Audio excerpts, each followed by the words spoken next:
dentro del borrador de la ley de urgente consideración se incluyeron temas de seguridad social que para nuestro gusto deberían estar, digamos, comprendidos dentro de una ley común, una ley donde se pueda profundizar sobre esos temas. Se introduce, por ejemplo, la creación de una comisión de expertos, que nosotros en realidad pensamos que para procesar una reforma de la seguridad social, eso tiene que realizarse a través de un diálogo social amplio, que el diálogo no paraliza ni el diálogo dificulta ninguna reforma, al contrario, lo dinamiza y garantiza después su viabilidad, porque en la medida de que se logren los mayores consensos posibles, eso facilita inclusive la propia discusión parlamentaria. Por lo tanto, entendemos que en lugar de una comisión de expertos para analizar, diagnosticar lo que está pasando con la seguridad social y proponer soluciones, lo que tenemos que hacer es un diálogo nacional de seguridad social con tiempos políticos para discutir, tiempos políticos, mejor dicho, para proponer, para discutir y para acordar, que a partir de ese acuerdo surjan las mejores propuestas para atender los desafíos que tiene la seguridad social. No nos oponemos a la creación de la comisión de expertos, decimos ese no es el ámbito idóneo para procesar una reforma, y tampoco queremos un diálogo eterno, sino que el Poder Ejecutivo perfectamente puede establecer los tiempos políticos más adecuados a la realidad que vive la seguridad social y el país, para ese diálogo tenga una viabilidad política, digamos, después para ejecutar las conclusiones del mismo en el acuerdo o en el disenso, ¿no?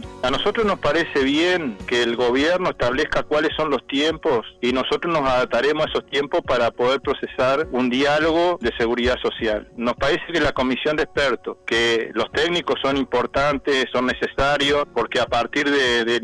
los insumos, a partir de la información que aporten, seguramente para la discusión de un diálogo que tiene que ser social y político, que esos insumos van a ser muy valiosos. Por lo tanto, no hay problema con la creación, repito, de la comisión de expertos, y los tiempos serán los tiempos políticos que fije quien convoca, que en este caso es el Poder Ejecutivo. Nosotros creemos que igual sobre seguridad social, el país, las organizaciones, las instituciones que forman parte del sistema de seguridad social, las que están vinculadas al sistema de protección social en el país, están en condiciones de hacer un diagnóstico de la situación en un tiempo bastante breve. Creo que hay suficiente información de las diferentes instituciones que integran el sistema de seguridad social en este caso, que pueden proporcionar y facilitar formación para hacer ese diagnóstico rápidamente, y después también, el orden del día de ese diálogo para ver cuáles son las cosas que queremos discutir y de qué forma se van a discutir, tendría que ser un orden del día donde se vea la seguridad social en su conjunto, no solamente el BPS, sino que se vea el sistema de seguridad social, porque si no no es lo mismo hablar de una reforma del sistema de seguridad social que hablar de una reforma del BPS. Y creo que también se puede establecer un plazo razonable y el gobierno tiene que definir cuáles son esos tiempos, y la representación de los trabajadores, pero seguramente otras instituciones harán el esfuerzo para que dentro de ese plazo se pueda tratar de llegar a un acuerdo, o por lo menos de hacer el ejercicio democrático de poder conversar, de poder dialogar a partir de lo que el propio presidente de la República y el ministro de Trabajo expresaban el domingo y ayer, en el sentido de que hay una vocación de diálogo, que hay un espíritu de diálogo en el actual gobierno, y nosotros pensamos que ha sido declarado en las últimas apariciones públicas, tanto del presidente como del ministro. El presidente en su mensaje, en su primer mensaje a la ciudadanía, y el ministro el día que asumió, que los dos hablaron de diálogo. Nosotros decimos que justamente lo que hay que hacer para reformar la seguridad social es instalar ese diálogo, porque la seguridad social tiene que ver con todo, tiene que ver con trabajadores, con empresarios, con jubilados, con personas con discapacidad, tiene que ver con la familia de los trabajadores, tiene vínculos con el Sistema Nacional Integrado de Salud, con las políticas sociales del MIDE, tiene vínculos con varias instituciones del Estado que conforman la matriz de protección social del país. Entonces, nos parece importante, a partir de esa vocación de diálogo que ha expresado el gobierno, instalar un diálogo, repito, para poder alcanzar los máximos niveles de consenso posible, y eso seguramente va a posibilitar de que la discusión parlamentaria sea mucho más rápida también. Yo creo que primero hay que plantear de que Uruguay, para ponerle nota a un sistema de seguridad social hay que ver muchos aspectos, pero voy a resumirlo en 3. La cobertura que brinda el sistema, la suficiencia de las prestaciones que otorga y la sostenibilidad económica financiera del sistema. En cuanto a la cobertura, Uruguay ha avanzado muchísimo y tenemos una muy buena cobertura de seguridad social en el país. En cuanto a las prestaciones, a la calidad de las prestaciones, se ha avanzado, todavía hay que seguir trabajando, en el tema de la suficiencia de las prestaciones, aunque se han mejorado prácticamente todas las prestaciones que brinda el sistema de seguridad social, hay que seguir trabajando porque todos convengamos de que una jubilación mínima de 13.000 pesos todavía es insuficiente para poder hacer frente a las necesidades mínimas de un jubilado. Entonces hay que seguir trabajando en eso, hay que seguir apuntando a los ajustes diferenciales para las jubilaciones mínimas o para las jubilaciones más bajas, pero en el tema de la sostenibilidad económica y financiera, ahí aparecen algunos problemas que nos preocupan a todos, que tenemos que tratar de buscar cómo resolvemos una asistencia financiera para la seguridad social razonable y hay que distinguir la asistencia financiera que recibe todo el sistema que la asistencia financiera que recibe el BPS. La asistencia financiera, ya se habló de un 6% en el acto del Ministerio de Trabajo, pero me enteré de que en otro acto donde asumió el director de la Oficina de Planeamiento y Presupuesto, se habló de un 10% de asistencia financiera, o de déficit, digamos, como se le quiere poner a esa asistencia financiera de nombre, déficit en la seguridad social. Hay dos formas de encontrar una solución para abatir o para minimizar esa asistencia financiera. Una es buscar la manera de que las prestaciones no tengan el alcance que tienen hoy, o sea, achicar los egresos significa tocar los derechos de la gente. Y la otra es buscar nuevas fuentes de financiamiento. Entonces yo creo que el desafío que tiene ese diálogo es justamente ese, analizar cuál es la situación que tiene el país,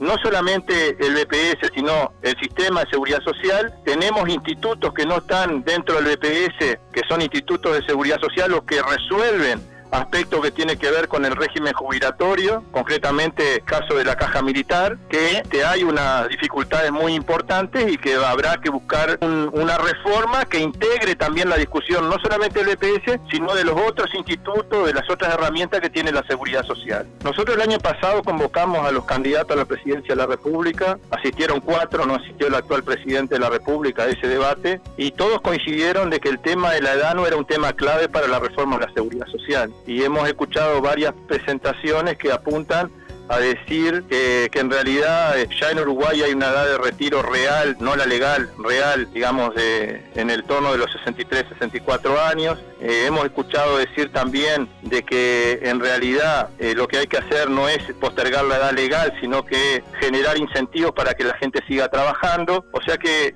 ahí no hay unanimidad en cuanto a impulsar una reforma que postergue la edad de retiro, que no es lo mismo que postergar la edad para que la gente siga trabajando, porque en la mayoría de los países lo que ocurre es que se fija una edad de retiro, pero no quiere decir que los trabajadores trabajen hasta el último día de esa edad, sino que en determinado momento el mercado laboral también marca una realidad que por lo general las personas a esa edad no consiguen, digamos, tener un empleo que posibilite seguir aportando a la seguridad social hasta el día que se jubila. A partir de esa propuesta de postergar la edad de retiro hay varias discusiones. Una tiene que ver de cómo puede afectar esa medida en el empleo de todos en general, pero en particular de los jóvenes, que en las últimas horas el propio ministro decía que en las edades más jóvenes hay un 30% de desocupación. Entonces nosotros queremos analizar el tema de la edad con mucha rigurosidad técnica, tratando de tener la mayor información posible sobre cuál va a ser el impacto que va a tener esa medida en la salud financiera del sistema de seguridad social. Esta medida, para ver qué sale, nos parece que no es serio. Pero hay trabajadores que no van a llegar a los 65 años para poder jubilarse, como son, por ejemplo, algunos sectores de la salud, como son, por ejemplo, el trabajador de la construcción, el trabajador del sector rural,